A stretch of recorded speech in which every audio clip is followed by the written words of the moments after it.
Hey Meeple people, how's it going? Today over at Meeples on the Ground HQ, we are looking at Dandelions. This is a game from BoardGameTables.com, and this is for 2 to 3 players and takes about 15 minutes to play. Let's go ahead and tell you more about it. So this is all the components that you'll see in the box. A dry erase score pad, some nice dice for each player, the 5 garden tiles, and nice player pieces. So in this game, the point is to get the most points by planting your dice in the 5 gardens.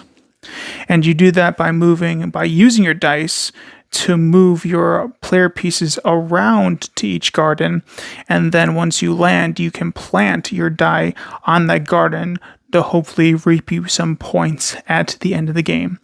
The game ends when all of the dice are used. There is 11 for each player, so each player already knows that they have 11 turns to make the most of their whatever they roll, because at the beginning of the game to start, all players will roll their dice, and this is what they'll have to work with unless something happens on the board, which I'll explain in a little bit.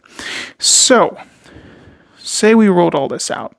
The first player, which is in this case the orange player, will pick one of their dice. So say I picked this 2. I'm going to go ahead and move 2 spaces, and spaces are each of these circles.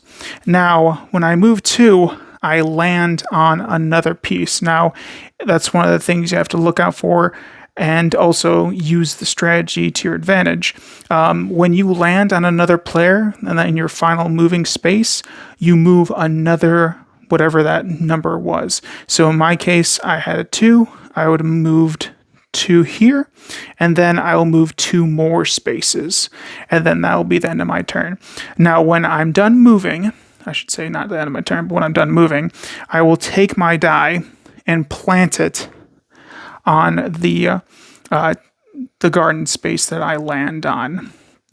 And then if there was any other 2s of other players' dice, I would be able to move them to an adjacent tile. I could move, or adjacent, garden space. That would be the 8 space or the 2 space, and they would all go. I can't, divvy them up. They all have to go into that specific space. So I could choose them to go to 2 or 8, but probably 2, because there's a good chance that'll be less points gained that way. And then after that, after I move my player piece, plant my die, resolve it, and if there's any other 2s there, move them, and then that's my turn, and then it'll go on to the next player. They'll pick one of their die, they'll move around the board. Wherever they land, they will go ahead and plant that die. And now another interesting thing is not all of the gardens are the same. 1 has a lot of spaces, 2 has a lot of spaces, so 3 has a little less.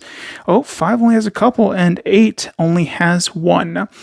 And there's got to be some strategy and forward thinking on what die you want to use. Plus, if you land on somebody, you'll be able to move additional spaces. Now, another thing to think about while you're moving around on the board is the first player starts on this space right here. Now, as you go around the board, and if you ever land on this space, all the dice that aren't already planted within one of these 5 gardens, you'll take and re-roll all of them. You have no choice, you have to re-roll all of them. And that's kind of a nice thing if you got a lot of the same dice, or maybe you want to switch some things up, or just take a chance because maybe the dice you have aren't the best for you. So it's kind of nice if you can land on this space, and then you'll be able to re-roll all of the dice that aren't in the garden. So that's pretty much the game. You will be picking your dice, moving your player piece, planting your die in whatever garden you land in, and then moving any of the similar numbered dice of opponents to an adjacent garden. And once you have played all of 11 of your dice, once all players have done that, then you go into scoring. And this is how scoring works, so you get points. Over here, there's this nifty little score pad, and there is the sprout phase. There's the, sprout scoring. and then the seed scoring, and then you'll do totaling everything up. So Sprout works as your dice count times the garden. So whatever you're like, say for here, if I only had, that one die there, that'd be 1 times 1. If I had 2, 2 times 1.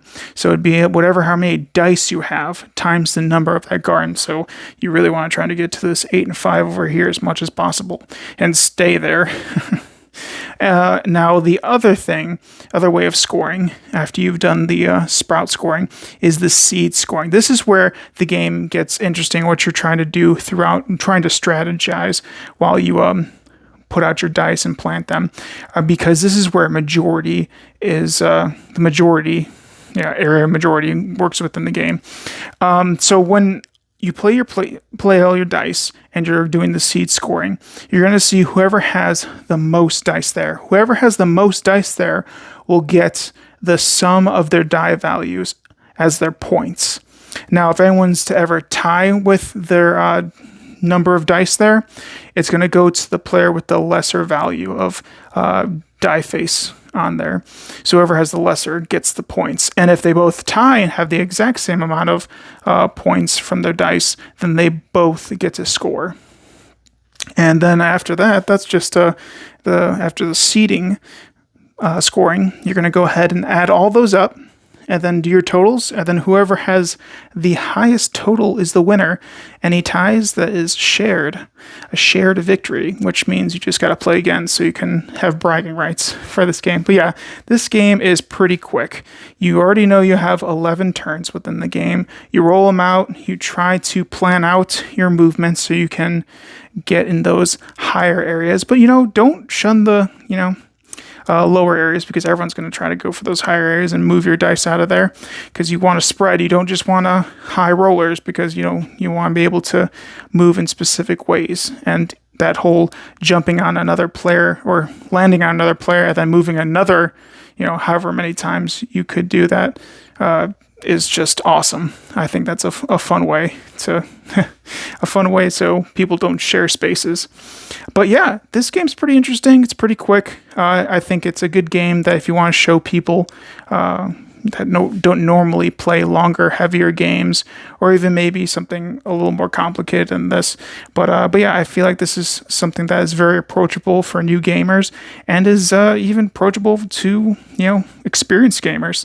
I think this is a really nice addition to my collection, and I'm really glad that I went ahead and backed this on Kickstarter. Now, there's another game.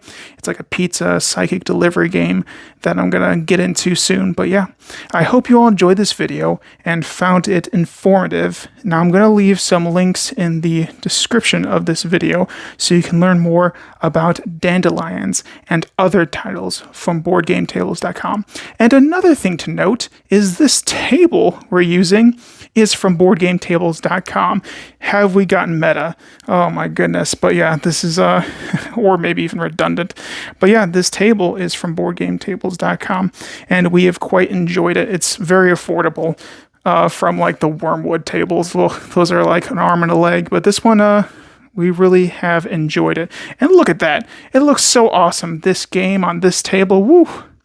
All right. Well, we all hope you enjoyed this video, and we'll see you all next time. Toodles!